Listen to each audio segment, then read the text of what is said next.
Rais Samia Suluhu Hassan leo ameapishwa kama rais wa Jamhuri ya Muungano wa Tanzania kwa awamu nyingine ya pili ya miaka mitano, kama vile wote ambavyo tumekuwa tukishuhudia ama na kufuatilia katika TV na mitandao ya kijamii. Kumekuwa na utofauti kidogo, tofauti na vile ambavyo imezoeleka utaratibu wa kuapishwa rais tangu kutangazwa, lakini pia utaratibu wa kuacha muda wa maandalizi kabla ya rais kuapishwa. Tumekuwa na kawaida ya mara tu baada ya rais kutangazwa ama rais mteule kutangazwa kuwa mshindi, kunakuwa na almost mwezi mzima kabla ya kuapishwa. So wanatoaga mwezi mzima kwa sababu ya kualika marais tofauti kutoka nchi tofauti mbalimbali Afrika na duniani. So unakuta wametoa mwezi mzima ili wale wageni wanaotoka nje wapate muda wa kujiandaa kuja kushuhudia sherehe za rais aliyechaguliwa. Lakini this time kumekuwa na utofauti kidogo Tanzania. Yani ndani ya wiki moja uchaguzi umefanyika, na ndani ya wiki moja hiyo I think hata wiki moja haijapita, ni kama siku 6 ama maybe tuseme wiki moja. Ndani ya wiki moja hiyo rais ameteuliwa, na ndani ya wiki hiyo rais ameapishwa na vitu kama hivyo.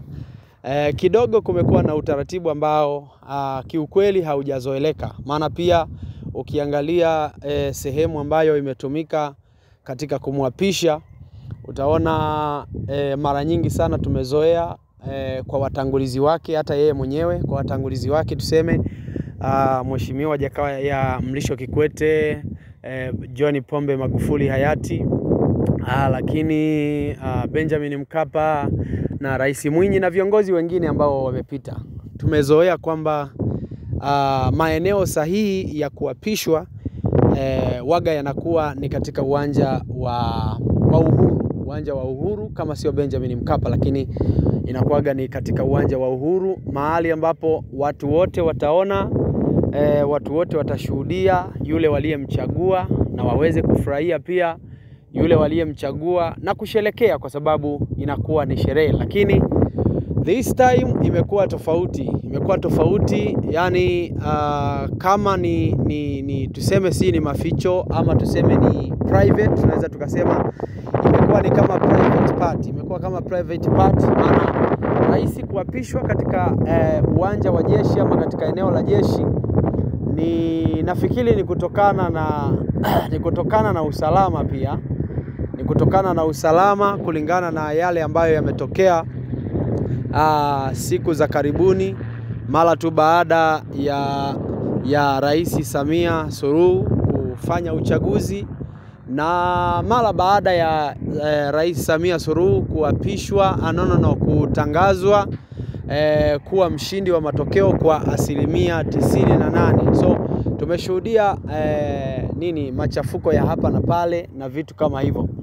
So kwa sura hiyo na jinsi ambavyo wananchi wamekuwa na hasira na jinsi maandamano yalivyokuwa makali, sidhani kama wangethubutu kwenda kuweka katika eneo la public. So imekuwa ni imefanyika private, lakini kama kawaida uongozi wote umekuwepo katika uapisho. Lakini baadhi ya maraisi ambao walipewa mwaliko, ambao walitarajiwa kufika, wamefika. Unaona pale rais wa Somalia alikuwepo, Mahamud kama sijakosea alikuwepo, lakini rais wa Kenya yeye hakuwepo, lakini alituma mwakilishi wake ambaye ni deputy wake ambaye ni Kithure Kindiki, yeye alikuwepo. Lakini tumemuona pia rais wa Zambia amekuwepo kwenda kushuhudia hafla hiyo. So kwa upande wa serikali, wao wamefaulu kuapisha rais, na tayari ameisha kuwa rais wa awamu ya 5. Sasa kinachosubiriwa na Watanzania wengi, kinachotarajiwa na Watanzania wengi, nafikiri kinaweza kikawa tofauti na chenye kimefanyika leo. Kwa sababu ukiangalia wananchi, kama unavyoelewa, wananchi walisusia uchaguzi, ijapokuwa sasa chama cha CCM wao waliingia kwenye uchaguzi na vyama vingine tofauti na Chadema, na uchaguzi ukafanyika. Maana hauwezi ukasema kwamba haukufanyika. Uchaguzi ulifanyika na CCM ikapita kwa asilimia 98. Ina maana ni 2 tu ambazo wapinzani waliweza kugawana. So kinachotarajiwa sasa hivi Tanzania ni mustakabali wa taifa. Nini kitatokea? Nini kitafanyika? Swala la Tundu Lissu jela, nini kitafanyika? Swala la Polepole, nini Polepole atapatikana ama Polepole itakuwa vipi? Na kuhusu yale mambo ambayo wananchi wamekuwa wakiyapigia kelele, lakini kama swala la uchaguzi lenyewe wananchi wamelipigia kelele na limefanyika kama lilivyofanyika, na hilo sasa tunaweza tukasema limepita. Sasa ni mustakabali wa taifa unakwendaje? Mustakabali wa yale mambo ambayo wananchi wanayapigia kelele. Ukiangalia sasa hivi kwenye machafuko, unajua mara nyingi sana rais anapoingia madarakani, mara nyingi sana miaka 5 ndio huwa inakuwa ni miaka ambayo rais huwa anaitumia kufanya maendeleo. Miaka 5 ya mwanzo ndio huwa anafanya kuweza kufanya nini? Kama ni kupunguza bei ya vyakula, ni kupunguza ushuru, ni kuleta maendeleo, kujenga viwanda, na kuleta maendeleo tofauti. Hiyo miaka 5 ya mwanzo ndio huwa inakuwa ni ya kwake sasa kuonyesha kwa Watanzania kwamba kuonyesha kwa Watanzania na wananchi kwamba mlinichagua bila mashaka na mimi nimefanya maendeleo bila mashaka, kwa ajili pia ya kujiandaa na awamu ya pili. Sasa ukiangalia uchaguzi huu umekumbwa na mambo mengi sana. Umekumbwa na machafuko, watu wengi wamekufa kwa idadi ambayo imeweza kutangazwa. Sina uhakika sana, lakini kwa idadi ambayo imeweza kutangazwa tumeweza kuona wengine wanaripoti 700, wengine wanaripoti 500. So vyovyote vile, lakini maafa mengi yametokea. So unaona kitu ambacho nilikuwa nazungumzia kwamba ile miaka 5 ya mwanzo ndio inakuwa ni miaka ya rais kujipanga na kuweza kupangilia mambo yake, kuleta maendeleo kwa wananchi, ili awamu ya pili uchaguzi uwe rahisi, kwa sababu atakuwa tu anawaonyesha wananchi kwamba nilifanya hiki, nikafanya kile, nikafanya kile, nikafanya kile. So wananchi wanakuwa hawana mashaka katika kumchagua. Lakini unaona Rais Samia amekumbana na tunaweza tukasema na vikwazo ambavyo unaona katika machafuko, mwendo kasi umechomwa, asset za taifa nyingi sana zimeharibiwa. Unaona mabarabara, watu walikuwa wanachoma barabara na vitu kama hivyo. Ni vitu vingi kweli vimeweza kuharibika. So utaona katika miaka 5 hii yawezekana serikali ikaanza kushughulikia na kuanza kupambana na changamoto ambazo zimetokea katika uchaguzi. Kurudisha mwendo kasi urudi kama zamani, kujenga majengo, kununua magari mengine. Idadi mpaka sasa hivi hatujajua magari ni mangapi ya mwendo kasi yamechomwa, lakini ni mengi sana.